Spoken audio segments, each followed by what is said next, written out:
Hi everyone, and welcome back to my channel. This is Vanessa of Sova Creations. How's everyone doing out there today? I hope you're all doing well. I just wanted to make a video making a journal using file folders. I'm not sure if I did this one before, but this would be a little different because we're going to use 3 file folders. And I found that makes like a really nice feeling journal, and I really like it, so I thought I'd show you guys how to do that today. So let's go ahead and get started. What I like to do first is cut it to the 9. I'm going to do 9 by 6. So what I like to do first is cut it to the 9. Now I have to use this side of the mat because I was ironing some fabric. I don't think you can really tell in the video, but I was ironing some fabric, and I had a towel on top of my desk and everything to kind of block it, and it bent it up. So that's disappointing, but it should be okay. So let's go ahead and count over 9. So just 1, 2, 3, 4, 5, 6, 7, 8. Wait, 1, 2, 3, 4, 5, 6, 7, 8, 9. Right on the 9. Duh. Okay, so we just want to go ahead and line it up with the 9s. Line up with the lines, that way we make sure we're cutting it straight. And then go ahead and just cut. You might have to cut through twice. Twice is good enough. Okay, so we have our lengthwise here. And now what we're going to do is we're going to cut 1 by 1. But before we cut it, I don't know if you can make out the lines. Yeah, we got 3 lines here. We want to go ahead and fold it onto the last line right there. And we're going to do this with all 3 of them before we cut them. That way we can make our spine. That helps us make the spine so we know exactly where to cut to make it the 6 inches. So it'll look like that. Sorry if I kind of folded it in your guys' face there, but this is what it'll look like. So I'm going to go ahead and fold the other 2, and I'll be right back. Okay, we have the other 2 folded, and they're actually so easy to fold, so that makes it nice. So what we're going to do now is go ahead and, let me throw this over here. We're going to go ahead and measure out our 6 inches across.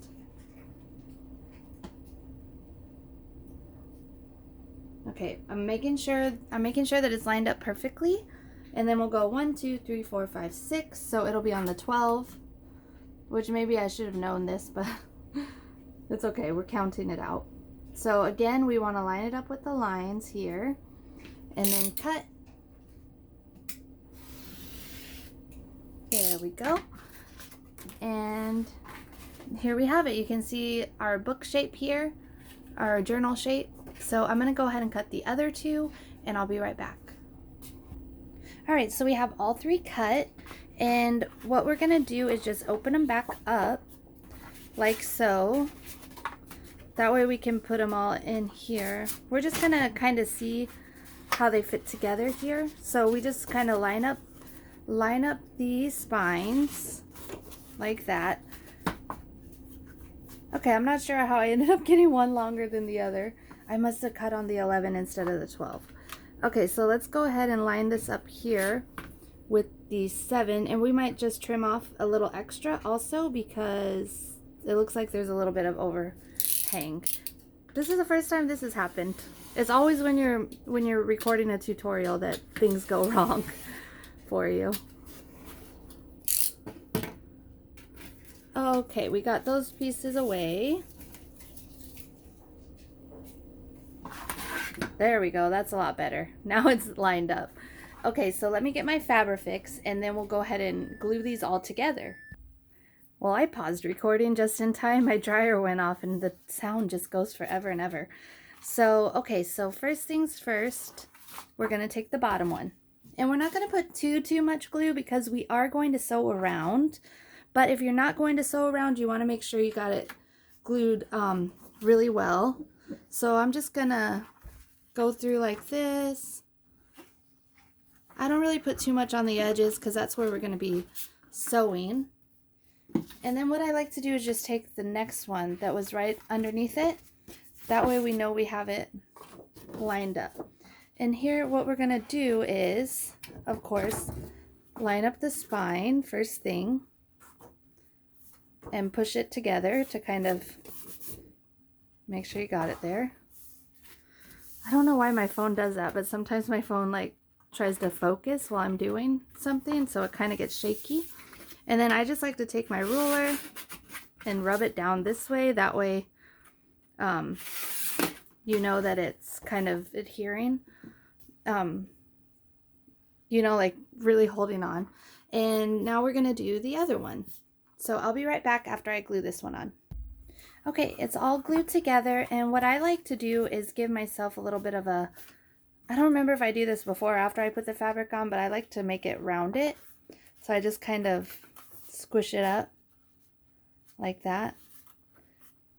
It's not really working for me today either. Oh, there we go. Okay, so it's kind of like the middle line. You can kind of squeeze it on there. And here we go. So we have our base, and now I do have a fabric picked, and I haven't cut it down yet. So let's go ahead and do that. So I chose this pretty pink one here. I bought it a while back, and I tried to use it once, and I didn't really like it, but let's see how it turns out, because I don't really want to just have fabric here that I'm not using. So what I like to do, let me bring you guys up just a smidge. Okay, what I like to do is line it up on this side, and we're gonna say that's about an inch probably, and make sure we have it evenly placed. And then I'll just go over here and say at this 5 here, I'm gonna go ahead and make a snip. If I could find my scissors. Now this I struggle with this because it's upside down, so oh, that was easier than I thought. All right, so we'll go ahead and tear that. Put the rest of that off to the side, and then we'll go ahead and lay it back down. And see, we have it perfect. Well, it's not completely perfect because when you tear it kind of tears. But then we are going to go ahead and cut it, I would say right here at the 9 should be good. And of course, tear that off too. I like the sound of the fabric tearing, I don't know. All right, I'm just gonna pull off a few of these loose strings that we see. See, the camera's doing it again. It's just jumping all over the place. I don't know why, I'm not really sure why it does that, but that's okay. You know, I forgot to make sure that the fabric was facing the right way, but it is, thank goodness. Okay. So, what I have been doing, because I'm going to be sewing it anyway, is I use this adhesive glue runner. And I'm going to just, it's a pretty easy way just to kind of glue it down. So I just put it in the corners. Same way you would normally fold up a journal, do the corners first, and then we'll go around.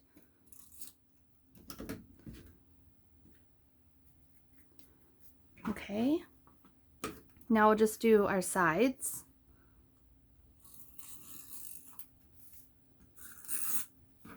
I think this should be okay. I mean, it holds it pretty well from what I've seen so far. And plus, we're going to put the cardstock on top, so this little bit isn't really going to matter. So, here we go. I like to make sure it's pulled tight.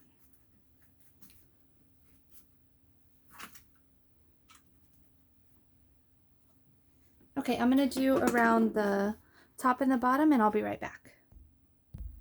Okay, we got that done, and in full transparency, I ended up having to use some glue on the corners because for some reason it just wasn't working like it had been. So I think I would suggest not using that. Use the Fabrifix or whatever glue you prefer, because yeah, it didn't work very well with this one. I'm not sure why. But anyway, we have our cover done, And I just kind of like to fold it and make sure that it looks good. That actually looks kind of pretty. The problem is finding an inside one that goes well with it. I kind of really like this one. They do have the wood grain also. I think I'm going to go with the wood grain. So, and I'm going to have it going sideways. So what we're going to do, I'm going to bring you guys closer for this. Let me get a pen. I have these cute little Valentine's Day pins that I got from Walmart. They're so pretty. Okay, so I'm going to line it up right here. And then I'm going to fold it. It's kind of hard to see, but I'm going to make a mark right here where the red one is. Oh yeah, it has the thing. I haven't used it yet. There we go. And then over on this end, I'm going to make a mark right here. And I always wait to sew until I have my cardstock on. Okay, so I cannot find my paper trimmer. I put it somewhere where I would remember where it was, and big surprise, I forgot.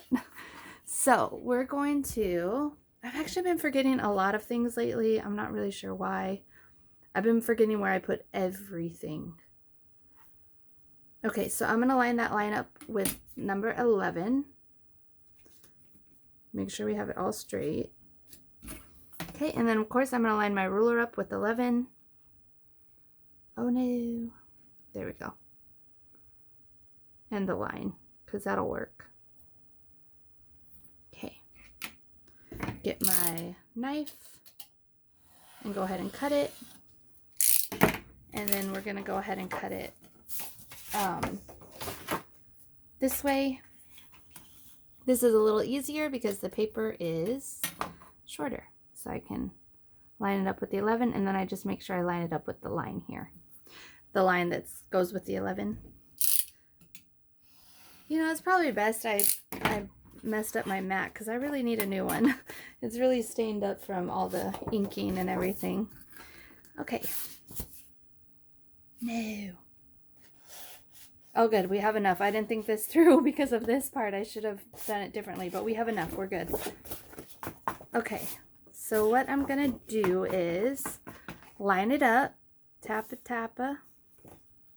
And then we're going to go ahead and cut this. I don't really need to line it up with any numbers. I just line it up with the, which is hard to see, but I lined it up with the corner of the page that I already cut. And we're going to just get rid of this because I can't use that. And this is actually from one of the paper packs, my Mind's Eye. I think it's Tangerine. I did do a video of me showing some of those off. I was going to do some more, but I haven't got around to it, and I really wanted to make this tutorial. So we're lining up the bottom just like we did with the top. But yeah, so it's from the Mind's Eye, Tangerine. I got it out of a Goodwill tote. I kept saying bin, but because I could not think of tote.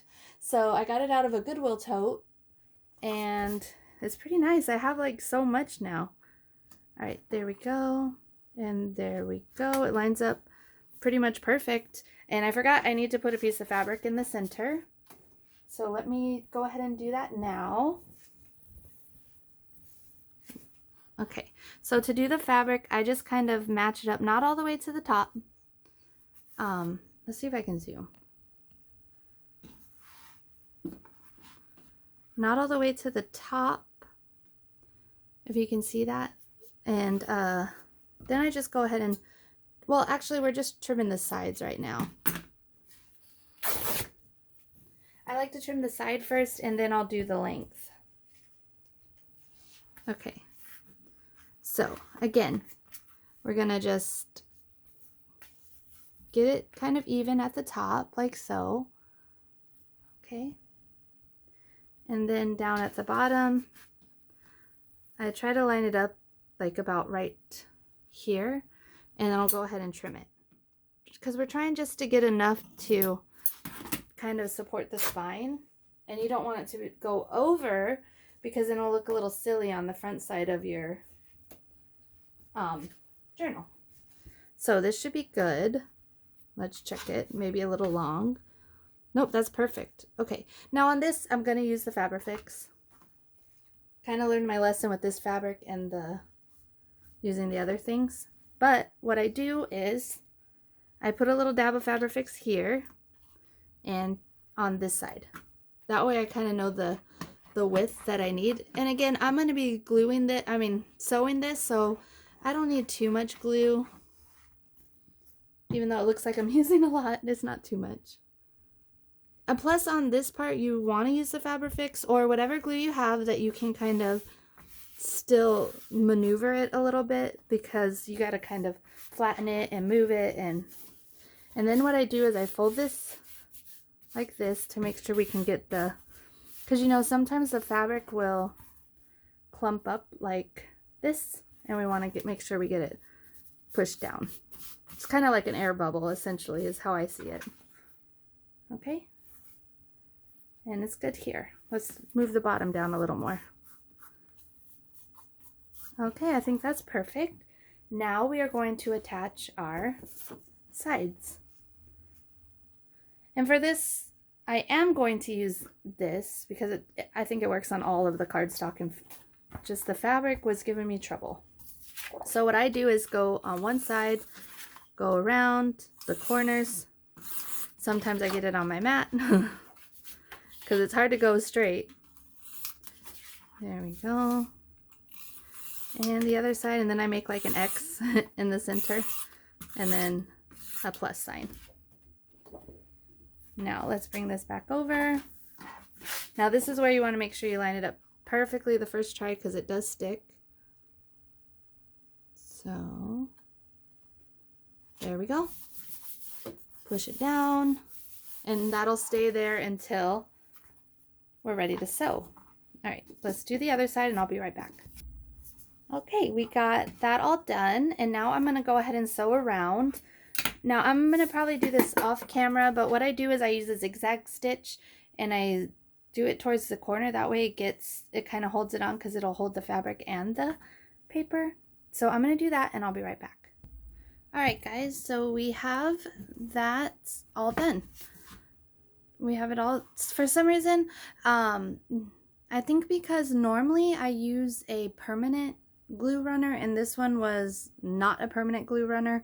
It kind of shifted on me, but that's okay. It just shows you, like, sometimes we make mistakes, right? And most of the times it's when I'm recording. So, but I think it looks really cute. I like this wood grain with the flowers, and we're gonna do 2 signatures for this journal. Because I think that'll be perfect.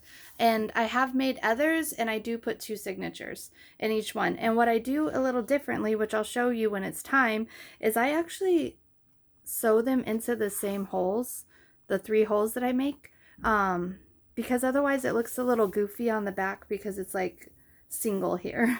So now, unfortunately, we don't have time in this video to do that. So I'm going to make another video of us folding the papers, getting them ready and sewn in. I'm also going to be using more of the paper from the tangerine kit that I got out of the Goodwill. So yeah, I hope you guys will come back for the second part, and I hope you enjoyed this part. And if you did, if you please like to go ahead and comment, like, and subscribe, and I will see you all in my next one. Bye guys.